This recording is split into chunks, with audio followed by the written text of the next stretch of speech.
Hello friends. आज हम बात करेंगे शिल्पा मेडिकेयर लिमिटेड के बारे में। इस कंपनी का हम डिटेल फंडामेंटल एनालिसिस करेंगे और हमेशा की तरह हम इसके मैनेजमेंट के बारे में जानेंगे, ये कंपनी का बिजनेस क्या है उसके बारे में जानेंगे, ये कंपनी पैसे कैसे कमाती है उसके बारे में जानेंगे, हिस्टोरिकली अभी तक इस कंपनी ने कैसा परफॉर्म किया है उसके बारे में जानेंगे, लेटेस्ट क्वार्टर रिजल्ट कैसा रहा है उसके बारे में जानेंगे, रिसेंट अपडेट्स क्या है उसके बारे में जानेंगे और आगे कंपनी के प्लान क्या है उसके बारे में जानेंगे।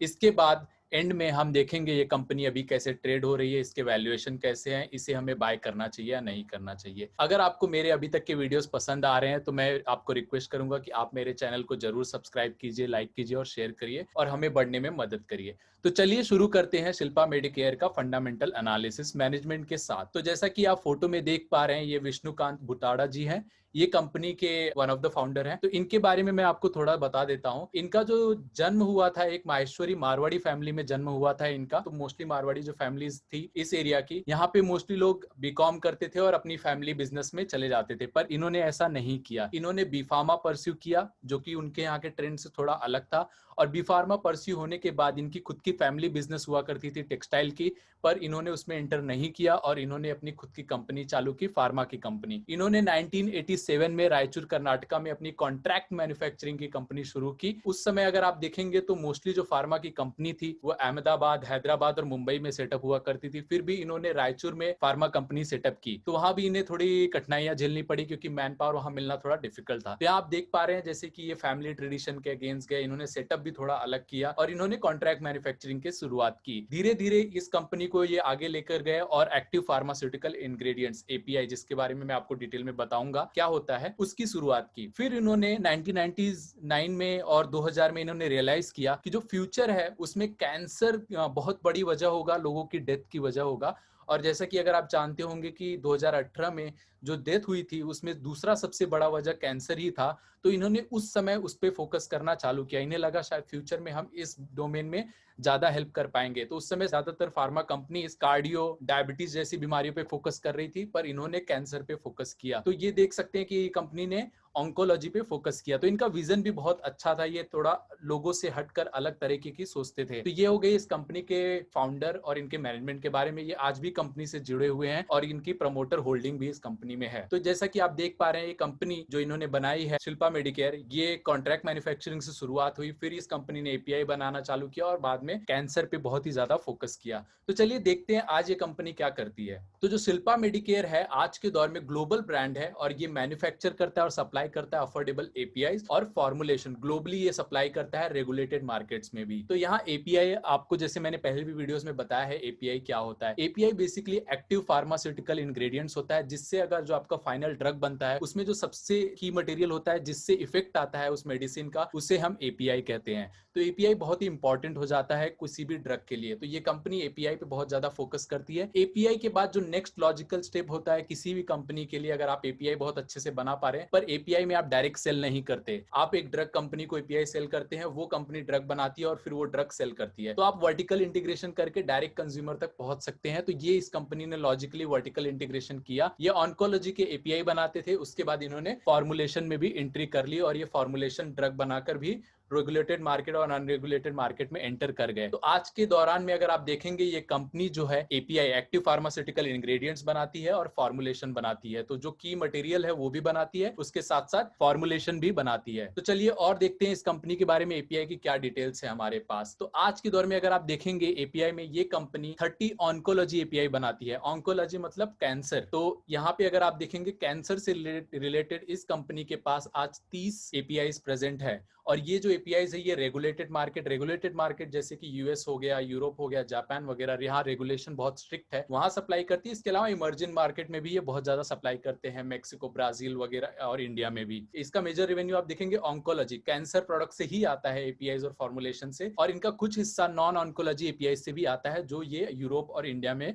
और भी कंट्रीज में सेल करते हैं। अगर इसका आप देखेंगे टोटल एपीआई जो काउंट है आज के दौरान 44 प्लस है। तो ये कंपनी 44 ऑन्कोलॉजी और नॉन ऑन्कोलॉजी एपीआई बनाती है, जिसमें आप देख पा रहे हैं जो मेजर प्रोडक्ट है, मेजर एपीआई है इसका 30 वो ऑन्कोलॉजी है। तो ये कंपनी बहुत ही ज्यादा फोकस्ड है कैंसर डिजीज से रिलेटेड एपीआई बनाने में। जैसा कि हमने देखा इन्होंने शुरुआत की थी कॉन्ट्रैक्ट मैन्युफैक्चरिंग से, फिर ये एपीआई बनाना चालू किए। एपीआई बनाने के बाद इनके लिए लॉजिकल स्टेप था कि वो ड्रग भी बनाए और वर्टिकल इंटीग्रेशन करे, जिससे वो कॉस्ट ऑप्टिमाइज करके उसको सेल कर पाए। पर जैसा कि आप जानते हैं कोई भी ड्रग बनाने के लिए आपके पास उसका पेटेंट होना चाहिए। तो कैंसर में बहुत ही ज्यादा डोमिनेटेड डोमेन था बड़े बड़े प्लेयर से, तो किसी नए प्लेयर की एंट्री बहुत ही ज्यादा डिफिकल्ट थी। पर जैसे जैसे पेटेंट्स एक्सपायर हुए दूसरी कंपनी एंटर करना इसमें चालू कर गई और इस कंपनी ने भी फॉर्मुलेशन बनाना चालू कर दिया। तो यहाँ अगर आप देखेंगे तो इनके पास 16 इंजेक्टेबल डोसेस फॉर्म है जो कि इंजेक्शन की मदद से पेशेंट को दे सकते हैं। इसके अलावा सॉलिड डोसेस 19 है फॉर्म में, ये एक मेन कंपनी होल्ड करती है। इसके अलावा भी अगर आप देखेंगे तो 13 फॉर्मुलेशन इनकी एक सब्सिडरी है शिल्पा थेराप्यूटिक प्राइवेट लिमिटेड जो होल्ड करती है। तो यहाँ अगर आप देखेंगे ये कंपनी मेजरली एपीआई और फॉर्मुलेशन ही आज के दौरान में बहुत ही ज्यादा करती है। तो यहाँ आप देख पा रहे हैं 44 ऑन्कोलॉजी प्रोडक्ट है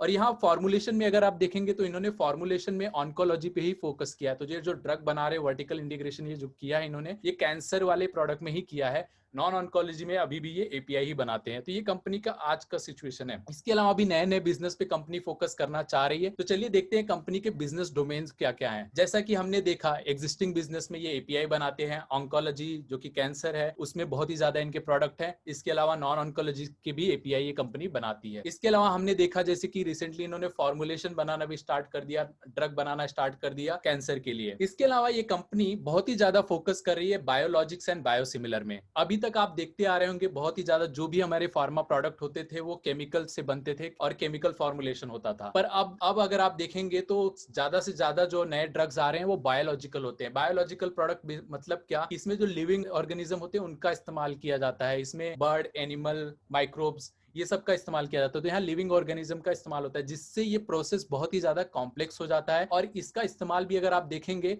तो बहुत ही कॉम्प्लेक्स डिसीजेस को सॉल्व करने के लिए किया जाता है। जैसे कि आप देख पाएंगे कैंसर, एचआईवी ये सब में बहुत ही ज्यादा यूज हो रहा है। और आज के दौरान अगर आप देखेंगे तो टॉप 10 जो ड्रग्स है उसमें बायोलॉजिकल का डोमिनेंस धीरे धीरे बढ़ता जा रहा है। फोकस बहुत ही ज्यादा यहाँ है, यहाँ साइड इफेक्ट्स कम होता है पर ये प्रोसेस बहुत ही ज्यादा कॉम्प्लेक्स हो जाता है। तो बायोलॉजिक्स तो वो कंपनी बनाती है जो इनोवेशन में आगे है, जो रिसर्च एंड डेवलपमेंट में आगे है, जो कि ऑलरेडी स्टैब्लिश्ड ग्लोबल कंपनीज है जिनके पास साइंटिस्ट बहुत ज्यादा हैं। वो बायोलॉजिक का जब पेटेंट एक्सपायर हो जाता है, जैसा कि हम देखते हैं कि इंडियन कंपनीज जेनरिक ड्रग्स बनाती है, वैसे ही बायोलॉजिक का जेनरिक वर्जन जो होता है उसे हम बायोसिमिलर कहते हैं, जिसका इफेक्ट सिमिलर होता है। वो भी अगर आप देखेंगे बायोसिमिलर लिविंग ऑर्गेनिज्म से ही बनता है जिसका इफेक्ट सिमिलर होता है। तो इसे हम एक तरह से बोल सकते हैं ये जेनरिक वर्जन है बायोलॉजिक्स का। तो ये आप तभी बना सकते हैं जब पेटेंट एक्सपायर हो जाए। तो अगर आप देखेंगे आज के दौरान में ये कंपनी बायोसिमिलर पे बहुत ज्यादा फोकस कर रही है जिनके पेटेंट एक्सपायर हो गया और उसके अलावा बायोलॉजिक्स खुद के नए प्रोडक्ट भी बनाने की कोशिश कर रही है। इसके अलावा ये नोवेल बायोलॉजिक पे भी बहुत ज्यादा फोकस कर रही है। नोवेल बायोलॉजिक बेसिकली क्या होता है कि आप कोई ऐसी डिजीज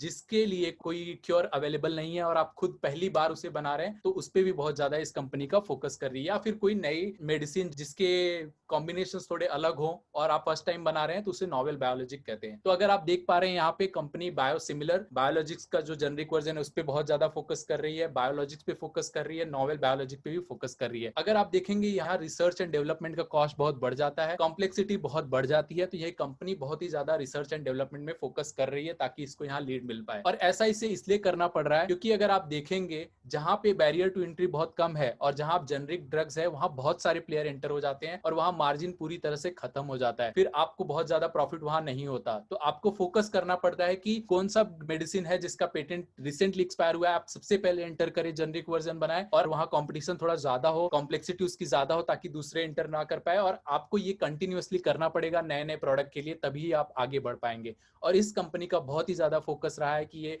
रिसर्च में फोकस करें और वो बायोसिमिलर्स जो है उस पर बहुत ज्यादा फोकस करें ताकि वहां इनको मार्जिन बहुत अच्छी मिल पाए। और इसके अलावा ये भी फोकस करें कि हम भी नए प्रोडक्ट बनाए, नए मेडिसिन बनाए जिससे हमें मार्जिन बहुत ज्यादा मिले। तो ये बहुत ही अच्छी बात है, कंपनी का फोकस बहुत ही अच्छा है। इसके अलावा अगर आप देखेंगे तो ये एग्जिस्टिंग बिजनेसेस के अलावा अगर आप देखेंगे तो ये कंपनी डर्मेटोलॉजिकल जो कि आप देखेंगे स्किन रिलेटेड इश्यूज है उसके लिए भी ये ड्रग बनाने की कोशिश कर रहे हैं। इसके अलावा ये company oral dissolving film and transdermal product बना रहे हैं। तो जैसा कि आप देख रहे हैं, ओरल डिसॉल्विंग फिल्म बेसिकली क्या होता है, जो कि आप अपने जीभ पे रखे और वो गल जाता है, तो इसे आपको स्वेलो नहीं करना पड़ता। तो ये उनके लिए बहुत ही फायदेमंद है, जो ऐसा नहीं कर सकते, जिनको किडनी इश्यूज होते हैं और भी इश्यूज होते हैं, वो ऐसा नहीं कर, उनके लिए बहुत ही इंपॉर्टेंट है। ये कंपनी ओरल डिसॉल्विंग फिल्म पे फोकस करी। इसके अलावा अगर आप देखेंगे, ट्रांसडर्मल पैचेस प्रोडक्ट पे फोकस कर रही है, जिसमें स्किन पे आपको पैच लगाना होता है और ड्रग पूरी तरह से आपकी बॉडी को, स्किन को मिल जाता है। तो ये डोमेन में अगर आप देखेंगे, कंपनी का बहुत ही ज्यादा फोकस है। तो ये बहुत ही अच्छा लग रहा है मुझे कंपनी के बारे में देख के कि इनका विजन बहुत अच्छा है। जो नई टेक्नोलॉजीज है, फ्यूचर टेक्नोलॉजीज, उसमें बहुत ज्यादा फोकस कर रहे हैं। इसके अलावा अगर आप देखेंगे, बायोटेक्नोलॉजी और नैनो टेक्नोलॉजी जो कि फ्यूचर है, उसमें ये बहुत ज्यादा फोकस कर रहे हैं। तो इनका बिजनेस सेगमेंट में अगर आप देखेंगे, आज के दौर में इनको जो प्रॉफिट है वो एपीआई और फॉर्मुलेशन से ही आता है, पर ये आगे क्या चलने वाला है उस पर भी बहुत ज्यादा फोकस कर रहे हैं। आर एंड डी फोकस इनका बहुत ही अच्छा है। चलिए आगे देखते हैं इस कंपनी के प्रोडक्ट रेंज क्या है। जैसा कि हमने देखा, ये oncology, cancer and non cancer की एपीआईज बनाती है। मेजरली ये कैंसर रिलेटेड एपीआईज बनाते हैं। इसके अलावा ये ऑन्कोलॉजी फॉर्मुलेशन, कैंसर के ड्रग भी बनाते हैं। इसके अलावा कंपनी बायोसिमिलर, जैसा हमने देखा बायोलॉजिकल का जो जेनरिक वर्जन होता है, बायोसिमिलर में भी ये कंपनी फोकस कर रही है। ट्रांसडर्मल पैचेस पे फोकस कर रही है। बेसिकली पैचेस होता है जो आपको स्किन पे लगाना होता है और ड्रग डिस्ट्रीब्यूट हो जाता है आपकी बॉडी में। इसके अलावा अगर आप देखेंगे, आई केयर में ये कंपनी फोकस कर रही है। ओरल डिसॉल्विंग फिल्म में, जैसे मैंने आपको बताया, जो कि आप अगर टैबलेट इसका अगर आपके जीभ पे रखेंगे तो वो अपने आप घुल जाएगा, उसे आपको स्वेलो करने की जरूरत नहीं है। बायोकेमिकल डायग्नोस्टिक पे फोकस कर रही है। ऑर्गेनिक इंटरमीडिएट्स पे फोकस है। इसके अलावा ये company pilot and production scale में भी दूसरी कंपनीज को मदद करती है, जिससे वो कंपनी क्लिनिकल ट्रायल्स पे फोकस कर सके और उसके बाद प्रोडक्शन कर सके। जैसा कि मैंने आपको मेरे पहले की वीडियो में भी बताया था कि contract research organization and contract CRAMS business जो होता है, उसमें भी इस कंपनी का फोकस है। अभी तक ये सीआरओ या क्रैम्स में आप देखेंगे तो ऑन्कोलॉजी के लिए फोकस करते हैं। धीरे धीरे ये non oncology, non cancer related disease में भी सीआरओ सर्विसेज ऑफर कर रहे हैं, पर यहाँ से इन्हें अभी बहुत ज्यादा रेवेन्यू नहीं आ रहा। पर कंपनी के इसके लिए भी फोकस है, क्योंकि ये बिजनेस बहुत ही अच्छा करने वाला है आगे। और आगे इसका अच्छा करने की उम्मीद इसलिए है क्योंकि अगर आप देखेंगे, जो बड़ी बड़ी कंपनीज है, उनके जो पेटेंटेड प्रोडक्ट्स हैं, उनका कॉस्ट बहुत ज्यादा होता है। तो वो अपने कॉस्ट ऑप्टिमाइजेशन के लिए, क्योंकि स्क्रूटनी बहुत ज्यादा होती है, आप बहुत ज्यादा महंगे प्राइसेस पर सेल नहीं कर सकते, गवर्नमेंट आपको स्क्रूटिनाइज करेगा, गवर्नमेंट आपको बोलेगा कि आप कम पे बेचिए।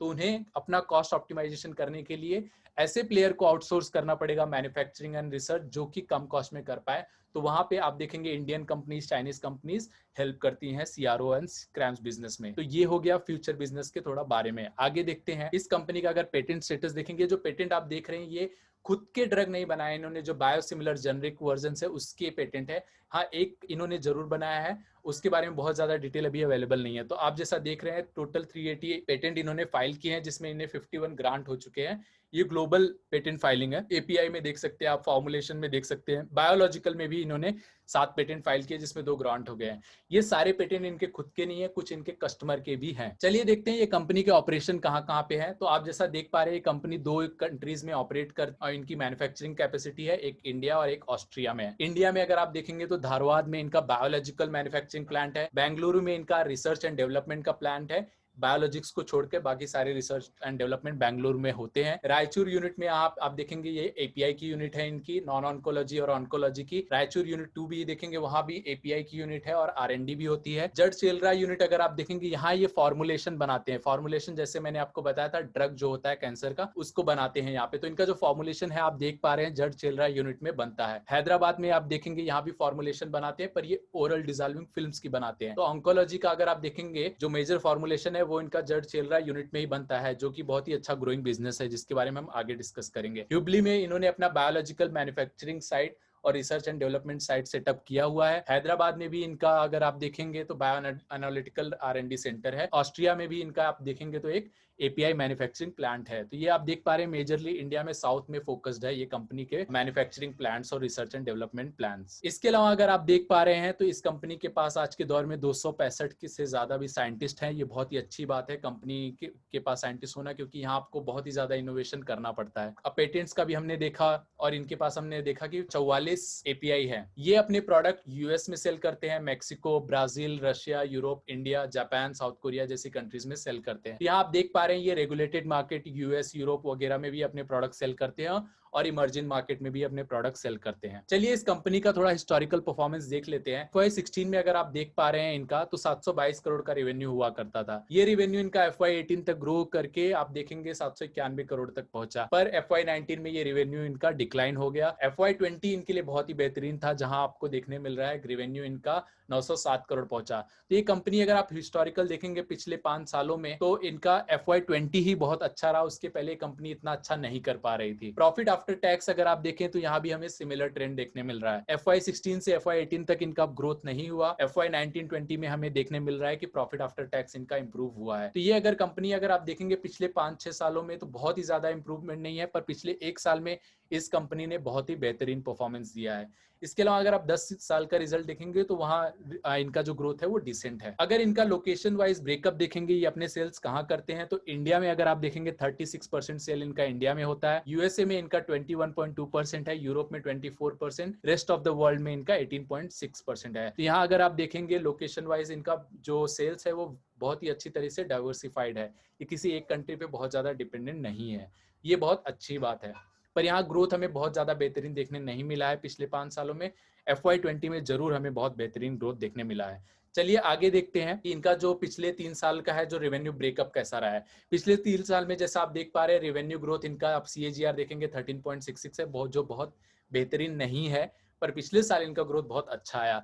इसमें अगर आप देख पा रहे हैं API से ही इनका बहुत ज्यादा रेवेन्यू आता था FY2018 में, और 20 में भी देखेंगे आज भी API से बहुत ज्यादा रेवेन्यू आ रहा है।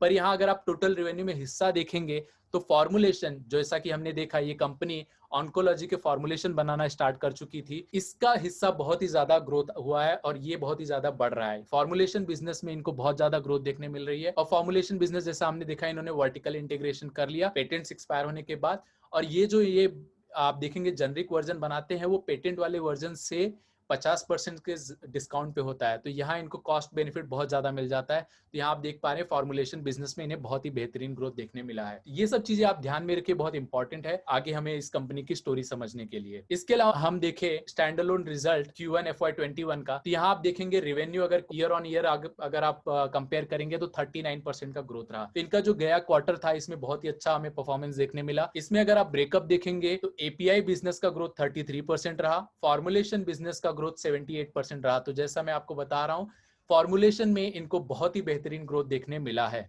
इसके अलावा थोड़े सर्विस एंड अदर इनकम है जो कि बहुत कम हिस्सा कंट्रीब्यूट करते हैं, उस पर हम ध्यान नहीं देंगे। इसके अलावा अगर आप देखें इनके एबिटा में 93% की ग्रोथ आई है। एबिटा मार्जिन में भी अगर आप देखेंगे 26% से 37% बढ़ गई है, तो मार्जिन इंप्रूवमेंट भी हमें यहाँ बहुत देखने मिला है। प्रॉफिट आफ्टर टैक्स भी देखेंगे आप 230% की ग्रोथ है, तो यहाँ बहुत ही बेहतरीन ग्रोथ हमें देखने मिल रही है। और ये ग्रोथ में मेजर हिस्सा जैसा कि आप देख पा रहे हैं फॉर्मुलेशन से आ रहा है। API में हाँ है ग्रोथ, पर फॉर्मुलेशन में ग्रोथ बहुत ही ज्यादा है।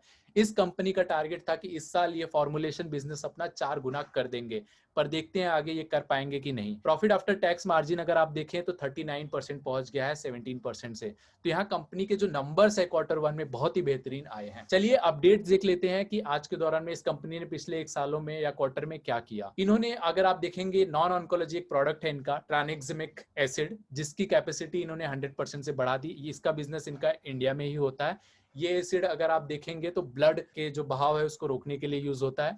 इसके अलावा अगर आप देखेंगे इन्होंने एक्विजिशन किया FTF फार्मा का। अगर आप इस कंपनी की हिस्ट्री देखेंगे इन्होंने जॉइंट वेंचर और एक्विजिशन बहुत ही ज्यादा किए हैं, इससे इन्होंने अपनी इनऑर्गेनिक ग्रोथ बहुत बढ़ाई है। तो इन्होंने री इन्वेंट करने के बजाय कोई कंपनी जो इनके अलाइनमेंट में है और वो भी बिजनेस कर रही है तो उसका एक्विजिशन आप देखेंगे बहुत ज्यादा करते हैं।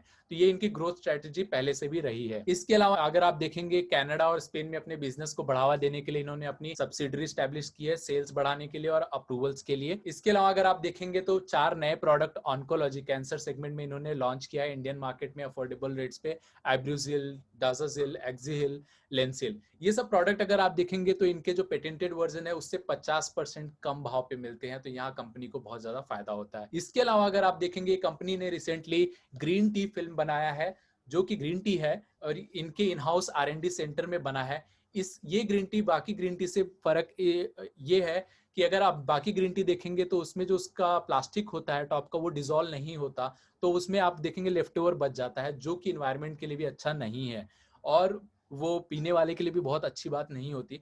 तो ये जो इन्होंने ग्रीन टी बनाया है, ये अगर देखेंगे एक फिल्म की तरह जो पूरी तरह से पानी में डालेंगे, गर्म पानी में डिसॉल्व हो जाता है और आप उसको पी सकते हैं। तो यहाँ रेसिडुअल कुछ भी नहीं बचता, ये एनवायरनमेंट के लिए बहुत बेहतरीन है। इसके अलावा ये जो ग्रीन टी बनाया है इन्होंने, इनका क्लेम है कि वो एंटी कैंसर एजेंट्स भी है उसमें, तो बहुत सारे बेनिफिट है। पर अभी हमें देखना पड़ेगा ये ग्रीन टी का जो बिजनेस है ये कैसे कर पाते हैं, ये इनके लिए एकदम नया है और इनके मेन बिजनेस से बहुत ही अलग है। कंपनी का टारगेट है कि अगले 1-2 सालों में 25 करोड़ का रेवेन्यू यहाँ से आए और अगले 5 सालों में 100 करोड़ का रेवेन्यू ये एम कर रहे हैं इस बिजनेस से। इसके अलावा अगर आप देखेंगे, एक बहुत ही बुरी खबर मिली है इस कंपनी के बारे में। 8 अक्टूबर 2020 को यूएस एफडीए ने इनकी जो जडचेलरा फैसिलिटी है वहां पे वार्निंग लेटर इश्यू किए हैं। जैसा कि मैंने आपको पहले बताया था, इस फैसिलिटी में ही इनका फॉर्मुलेशन बनता है और जैसा हमने देखा था फॉर्मुलेशन में ही बहुत ही ज्यादा ग्रोथ आया था और कंपनी का टारगेट था 4 गुना बढ़ाने का उस बिजनेस को। पर यहाँ पे इन्हें वार्निंग लेटर मिला है, ये कंपनी के लिए बुरी खबर है। वैसे मैनेजमेंट तो कह रही है कि इन्हें इससे बहुत ज्यादा इंपैक्ट नहीं पड़ेगा, न्यू लॉन्चेस पे इंपैक्ट पड़ेंगे, एग्जिस्टिंग बिजनेस पे इंपैक्ट नहीं पड़ेगा। पर हमें देखना पड़ेगा Q2 और Q3 में इससे क्या इंपैक्ट आया है। ये कंपनी के लिए जरूरी बहुत बुरी खबर है और इस न्यूज के आते ही एक दिन में कंपनी के शेयर 12% गिरे थे। तो ये कंपनी, जैसा कि आप देख पा रहे हैं, जो फॉर्मुलेशन बिजनेस में होती है उनमें यूएस एफडीए का रेगुलेटरी डर हमेशा बना रहता है। ऐसी कंपनीज में अगर आपको एक बार वार्निंग मिल गई तो आपके शेयर गिर जाते हैं, आपका बिजनेस बहुत ज्यादा इंपैक्ट होता है। तो मेरा एडवाइस हमेशा यही रहता है कि अगर आप कोई भी फार्मा कंपनी खरीद रहे हैं, बहुत अच्छी होने के बावजूद आप 2-3 कंपनीज खरीदिए।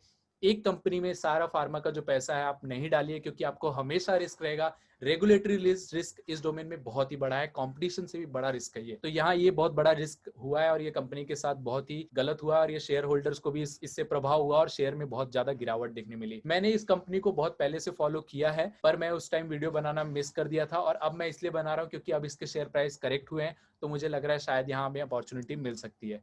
चलिए देखते हैं इस कंपनी के वैल्यूएशन कैसे हैं और कैसे ट्रेड हो रही है। तो जब हम वीडियो बना रहे हैं तो आप देख पाएंगे कि ये कंपनी 487 पे ट्रेड हो रही है। 3.45% का 3.45% से ये कंपनी अप है। पिछले एक साल में देखेंगे आप तो 266 से ये कंपनी हाई अगर आप देखेंगे तो 695 का बनाई थी और जब से हमें इस कंपनी के रेगुलेटरी एक्शन मिले, वार्निंग मिले, उसके बाद आप देखिए अचानक से बहुत बड़ा फॉल आया। ये कंपनी 562 से 460 तक पहुंच गई है। मार्च में अगर आप देखेंगे इस कंपनी ने 233 का लो बनाया था। तो अभी एक साल में रिजल्ट इस कंपनी का अच्छा है, इसमें ग्रोथ अच्छा है, इन्वेस्टर को रिटर्न्स अच्छे मिले हैं। पर अगर आप 5 सालों में देखेंगे तो बहुत बेहतरीन रिटर्न्स हमें देखने नहीं मिल रहे हैं। यहाँ अगर आप मार्केट कैप देखेंगे तो कंपनी का 3,976 करोड़ का है। पी अगर आप देखेंगे 15.67 का है, इंडस्ट्री पी से काफी कम है। बुक वैल्यू 178 का है, प्राइस टू बुक 2.74 का है। तो यहाँ बहुत ज्यादा महंगे वैल्यूएशन नहीं देखने मिल रहे हैं। पर जैसा कि हमने देखा इनके फॉर्मुलेशन बिजनेस को एफडीए की वार्निंग मिली है, तो उसमें इंपैक्ट कितना होगा वो हमें देखना पड़ेगा और उससे अर्निंग जरूर कम होगी, तो पी हमें एक्सपेंसिव लगने लगेंगे। इसके अलावा अगर आप देखेंगे इस कंपनी के रेशियोज में दिखाना चाहूंगा आपको।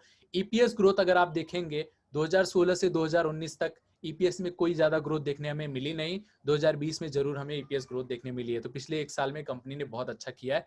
Q1 भी बहुत बेहतरीन था जैसा कि हमने देखा। मार्जिन रेशियोज भी देखें तो लगभग स्टेबल रहा था और पिछले साल इनका मार्जिन काफी बढ़ा था, तो यहाँ मार्जिन भी बढ़ा है। लेवरेज देख लेते हैं इनके पास डेट कैसा है। तो डेट में अगर आप देखेंगे जरूर हमें थोड़ी बढ़ोतरी दिखी है, 8.25 है डेट टू इक्विटीज और ये डेट इनका बढ़ा है क्योंकि ये नए प्लांट्स बना रहे हैं हुबली में अगर आप देखेंगे और नए नए एक्सपांशन कर रहे हैं, तो यहाँ इनका डेट जरूर बढ़ा है। बट ये डेट मैनेजेबल है, डेट इनका बहुत ज्यादा कंसर्न्स नहीं है। वैल्यूएशन अगर आप देखेंगे तो पी हिस्टोरिकली पी इनका हाई अगर आप देखेंगे 23 तक गया हुआ है। तो आज पी के हिसाब से देखेंगे तो कंपनी जरूर थोड़ी सस्ती लग रही है। प्राइस टू बुक देखेंगे तो वहां भी हमें वैल्यूएशन ठीक देखने मिल रहे हैं। तो ये मैं जरूर कहूंगा कि ये कंपनी के जो वैल्यूएशन है अभी डिसेंट है, पर यहाँ में ये वैल्यूएशन कम इसीलिए हुए क्योंकि यूएसएफडीए से इन्हें वार्निंग मिली है। चलिए आगे देख लेते हैं। डिविडेंड भी रिकॉर्ड अगर आप देखेंगे इस कंपनी का डिविडेंड रिकॉर्ड भी बहुत अच्छा रहा है। प्रमोटर होल्डिंग देखेंगे तो प्रमोटर होल्डिंग बहुत ही अच्छी रही है 53.8, तो यहाँ पे प्रमोटर का हिस्सा बहुत अच्छा है। पर यहाँ प्लेस शेयर जरूर है, तो ये एक बात हमें ध्यान में रखनी होगी। FII का भी देखेंगे तो आप यहाँ पे देखेंगे उनकी होल्डिंग्स भी अच्छी रही है, DII की होल्डिंग्स भी यहाँ अच्छी देखने मिली है। तो इस कंपनी में होल्डिंग बहुत अच्छी है, FII DII और प्रमोटर्स की डिविडेंड बहुत अच्छे हैं। पर जैसा कि हमने देखा यहाँ रेगुलेटरी रिस्क इस बिजनेस में जरूर है। पर मेरा जैसा मानना है ये कंपनी कैंसर पे फोकस कर रही है और वो बहुत इंपॉर्टेंट डोमेन है। इसके अलावा आप देखेंगे ये बायोलॉजिक्स, बायोटेक्नोलॉजी पे फोकस करी जो फ्यूचर के बिजनेस हैं। तो इस कंपनी का रिसर्च एंड डेवलपमेंट अगर स्पेंडिंग भी आप देखेंगे रिसेंटली बहुत ज्यादा बढ़ाया भी इस कंपनी ने। तो ये कंपनी फ्यूचर के लिए जरूर बहुत अच्छी है, पर मेरी एडवाइस यही रहेगी कि आप इस शेयर को थोड़ा थोड़ा करके बाय करें और सारा पैसा आपका फार्मा का किसी एक फार्मा कंपनी में नहीं लगाएं, क्योंकि यहाँ हमेशा यूएस एफडीए या किसी एफडीए की वार्निंग का रिस्क हमेशा होता है, रेगुलेटरी रिस्क बहुत हाई होता है और आपको बहुत ज्यादा नुकसान हो सकता है। तो ये कंपनी जरूर डिसेंट है, मैं बोलूंगा कंपनी छोटी है तो रिस्क जरूर है और ये रेगुलेटरी रिस्क है, पर इसमें इन्वेस्ट जरूर किया जा सकता है थोड़ा थोड़ा अमाउंट। पर आप एक बास्केट बनाइए 2-3 कंपनियों का फार्मा डोमेन में और उसमें इन्वेस्ट करिए, एक कंपनी में सारे पैसे मत डालिए। तो ये कंपनी अच्छी है, इसे हम जरूर बाय कर सकते हैं लॉन्ग टर्म के लिए, ये मेरा व्यू रहेगा, पर आप रिस्क को जरूर ध्यान में रखें। तो इस वीडियो के लिए इतना ही। आपको अगर हमारा वीडियो बहुत अच्छा लगा तो आप चैनल को जरूर सब्सक्राइब करें, लाइक करें और कमेंट करके हमें बताएं कि आप किस कंपनी का एनालिसिस चाहते हैं कि हम करें। इस वीडियो के लिए इतना ही दोस्तों, धन्यवाद।